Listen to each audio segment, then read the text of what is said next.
안녕하세요, 디지코입니다.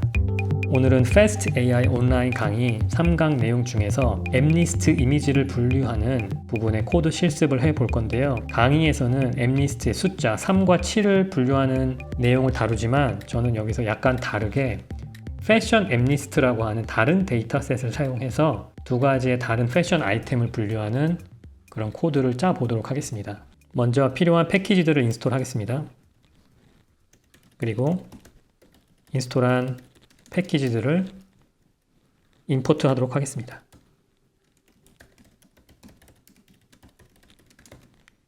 또 약간 필요한 세팅들을 몇 가지 해주고요.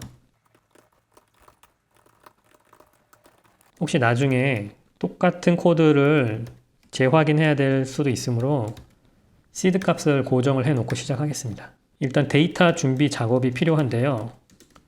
강의에서는 Fast AI에서 기본으로 제공하는 앱리스트 샘플 데이터셋을 사용했는데 패션 앱리스트는 기본적으로 포함이 되어 있지 않아서 톨치 라이브러리에서 임포트를 하도록 하겠습니다. 임포트 뿐만이 아니고 약간의 좀 준비 작업이 필요하기 때문에 데이터셋을 준비하는 작업을 먼저 해주도록 하겠습니다. 루트라고 해서 어느 폴더에다가 다운로드 받을 데이터셋을 저장할지 지정을 해주고요. 트레인 셋뿐만이 아니고 밸리데이션 셋, 테스트를 위한 밸리데이션 셋도 같이 준비를 해주도록 하겠습니다. 여기까지 하고 셋을 실행하면 자동으로 다운로드를 받지요. 그러면 여기 이제 우리가 루트라고 지정해 놓은 데이터 폴더 안에 패션 앱리스트 데이터셋이 다운로드 된 것을 볼 수가 있습니다. 또 이제 쉐입을 한번 찍어 봤더니 학습 데이터에는 6만 장의 이미지가 28 곱하기 28로 들어있는 것을 볼 수 있고 또 밸리데이션 테스트용은 10,000장이 들어있는 것을 볼 수가 있습니다. 이제 다운로드 받았으니까 한번 데이터셋을 살펴보도록 하겠습니다.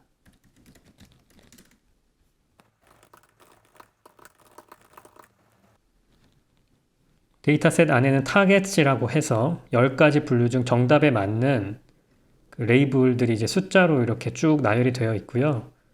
또 클래시스를 살펴보면 10가지 숫자인 경우에야 뭐 인덱스 값만 가지고도 어떤 숫자인지 확인할 수 있지만 이 경우에는 패션 아이템을 하고 있기 때문에 이제 0이라면 티셔츠 탑이 되겠고 인덱스 1인 경우에는 트라우저, 풀로버 이런 식으로 10가지의 다른 종류의 패션 아이템들이 데이터셋 속에 포함이 되어 있는 것을 볼 수가 있습니다. 그 중에서 무작위로 이미지를 한 장 뽑아서 표시를 해 보도록 하겠습니다.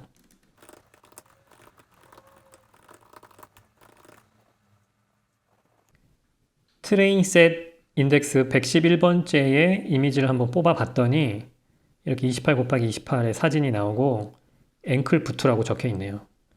또 무작위로 134번째를 한번 살펴보면 이렇게 코트 이미지가 나오고 또 여러 장을 한번 한꺼번에 살펴보겠습니다.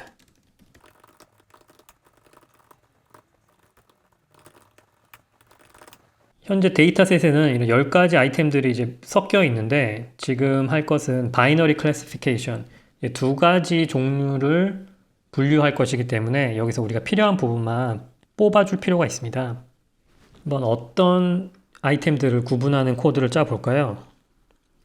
한번 티셔츠 인덱스 값 0과 스니커, 신발, 스니커즈를 한번 구분하는 코드를 짜 보겠습니다. 인덱스 0과 1, 2, 3, 4, 5, 6, 7 0과 7 그래서 일단은 변수의 그 인덱스 값을 저장을 하나 해주도록 하겠습니다. 0과 7 데이터셋에는 6만 장, 트레이닝 데이터셋 안에 6만 장의 이미지들이 이렇게 10가지 카테고리로 섞여 있기 때문에 그 중에서 티셔츠에 해당하는 이미지만 뽑아야 되고 또 스니커즈에 해당하는 이미지만 뽑아줄 필요가 있습니다.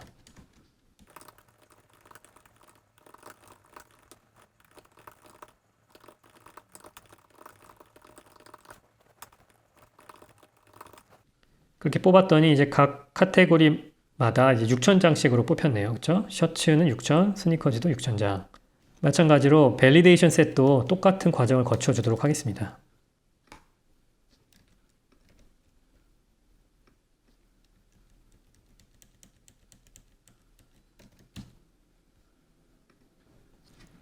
여기서는 1000장씩이 포함이 된 것을 볼 수가 있습니다.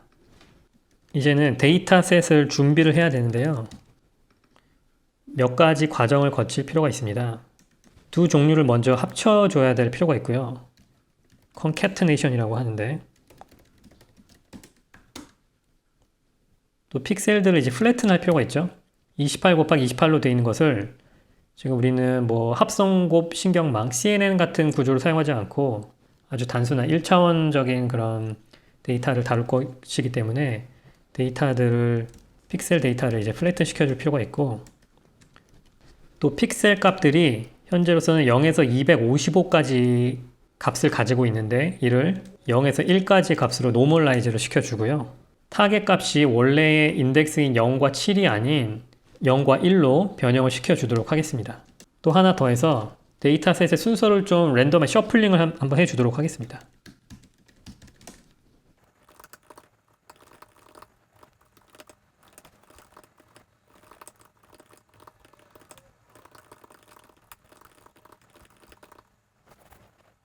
밸리데이션 셋에 대해서도 똑같은 과정을 거치도록 해주겠습니다.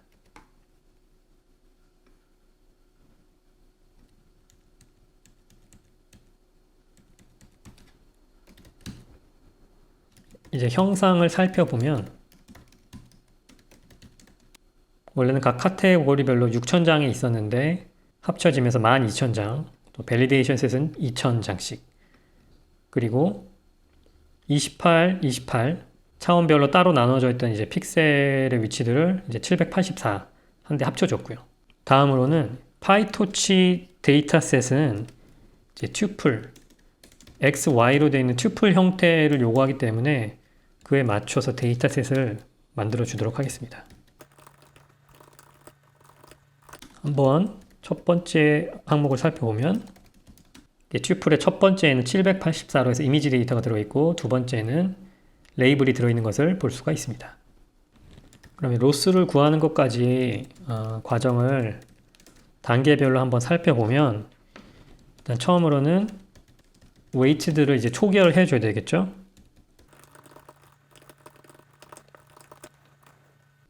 먼저 웨이트 또는 파라미터를 초기화하는 함수를 정의해 주고요. 그 다음은 이제 형상에 맞춰서 초기화를 해 주도록 하겠습니다.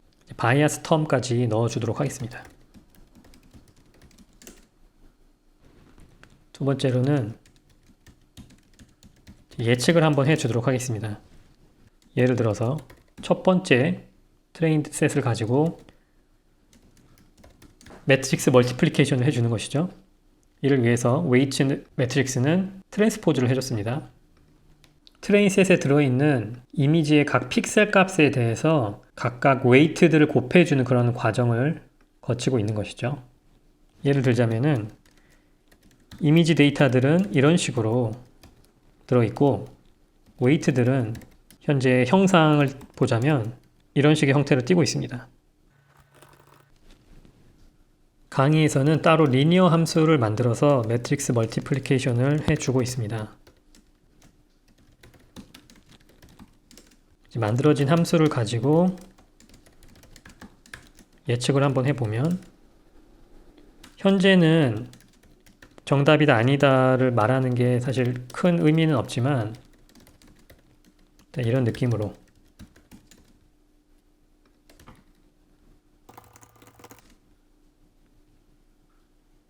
일단 초기에 무작위한 웨이트를 대상으로 해서는 정확도가 대충 62%라고 그렇게 나오고 있습니다.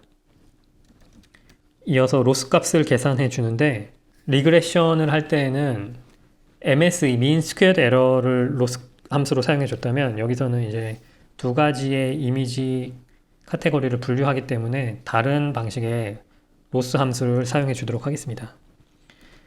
일단은 활성화 함수로 시그모이드를 정의해 주고요.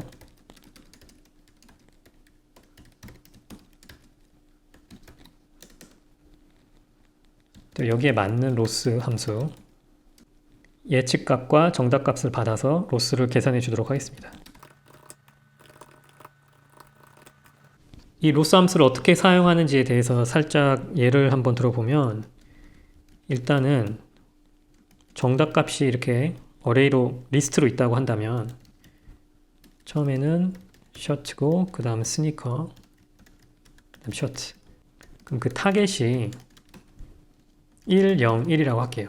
왜 1, 0, 1이냐면 우리가 처음에 데이터셋을 준비할 때 트레인 Y 정답값에 대해서 셔츠에는 1을 부여하고 스니커즈에는 0을 부여를 했습니다. 그렇게 했기 때문에 이제 셔츠 1이라고 하면 셔츠인 거고 0이라고 하면 스니커즈인 거죠. 1은 셔츠, 0은 스니커. 이렇게 타겟이 있는데 예측을 돌려봤더니 이렇게 나온 거죠. 예를 들어보는 겁니다. 처음에는 셔츠 값 1이 나와야 되는데 0.9라고 해서 셔츠에 가깝게 맞추기는 했어요. 그런데 1이라고 했어야 이제 정확한 건데 그렇지는 못했죠. 그렇기 때문에 로스 값은 여기서의 로스 값은 0.1이 되겠습니다. 그걸 다시 한번 표현을 해보면 이제 타겟은 1인데 예측 값이 0.9라고 나온 거예요. 그럼 여기서 로스는 0.1이란 말이죠. 그것은 바로 이 부분을 사용하면 이렇게 로스 값을 0.1이라고 해줍니다. 그럼 두 번째 예를 들어서 두 번째는 스니커즈 이미지였기 때문에 0이 정답이었어요. 그런데 0.4라고 한 거죠. 그러니까 맞추기는 맞췄죠. 0.5보다는 이제 낮은 값이 나왔으니까 어느 정도 맞췄다고 할 수 있겠지만 그 로스 값이 꽤 크죠. 0에서 0.4까지의 거리는 0.4. 그래서 이제 타겟이 0일 때 0.4라고 예측을 했다면 네, 로스 값은 0.4가 되는 것이고요. 마지막으로 예를 들어서 셔츠 정답이 1인데 0.1이라고 해서 거의 스니커에 가깝게 답이 나왔어요. 그러면 로스 값이 굉장히 크죠. 이 거리가 타겟과 우리의 예측 값의 거리가 0.9입니다. 그게 이제 로스에 해당하는 것이죠. 0.9. 그래서 이런 메소드를 사용해 주면 정답과 예측 값 사이의 거리를 활용해서 로스를 구할 수가 있습니다. 그래서 현재 로스를 데이터셋에 대해서 구해보면 0.48이라고 나오네요. 이제는 학습에 대해서 다뤄볼 시간입니다. 데이터셋을 먼저 준비해 주도록 하겠습니다. 러닝 레이스를 좀 잘 찾아줘야 될 것 같은데 일단은 대충 이 정도 느낌으로 작은 값을 한번 사용해 주도록 하고요. 모델은 리니어 모델, 이미지 픽셀의 수 28 곱하기 28 또는 784를 받아서 정답으로 하나의 뉴런을 출력해주는, 그러니까 레이블이 0이거나 1이거나를 출력해주는 단순한 모델입니다. 옵티마이저로는 SGD를 사용해 주도록 하겠습니다.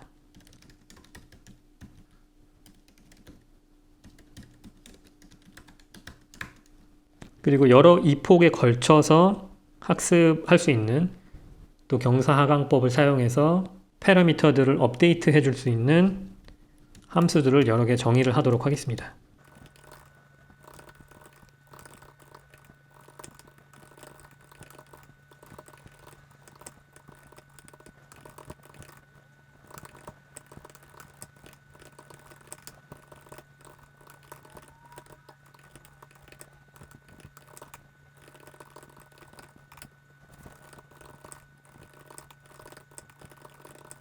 이제 우리가 만든 모델을 학습을 해보면 22폭에 걸쳐서 학습을 해보겠습니다.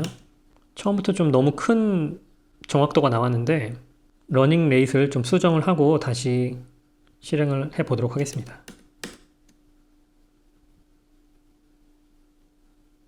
뭐 이런 식으로 정확도가 이 폭에 따라서 증가하는 것을 볼 수가 있습니다. 다음으로는 FastAI에서 제공하는 러너 오브젝트를 사용해서 모델을 만들고 학습을 해보도록 하겠습니다. 여기서 사용하는 모델도 아까 사용했던 것과 똑같은 구조를 사용하고요. 똑같이 22폭을 해보는데 러닝 레이스를 조금 바꿔보겠습니다.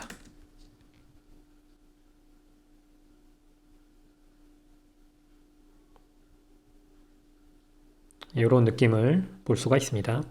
마지막으로는 non-linearity, 그러니까 이제 비선형적인 레이어를 추가해 주도록 하겠습니다. 렐루 함수를 사용해서 조금 다른 표현력을 갖도록 한번 해보겠습니다.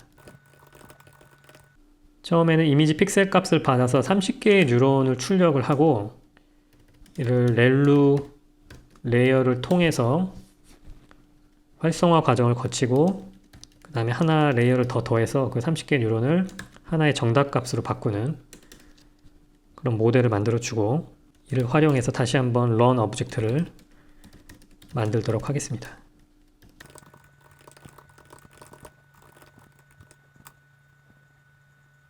이렇게 22폭에 걸쳐서 학습이 이루어지는 것을 볼 수가 있고요. 이 과정을 시각화를 해보면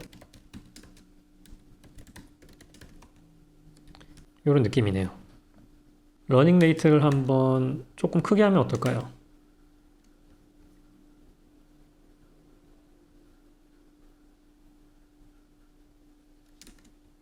좀 이런 느낌으로 정확도가 업데이트 되는 것을 볼 수가 있습니다. 오늘 영상은 여기서 마치도록 하겠습니다.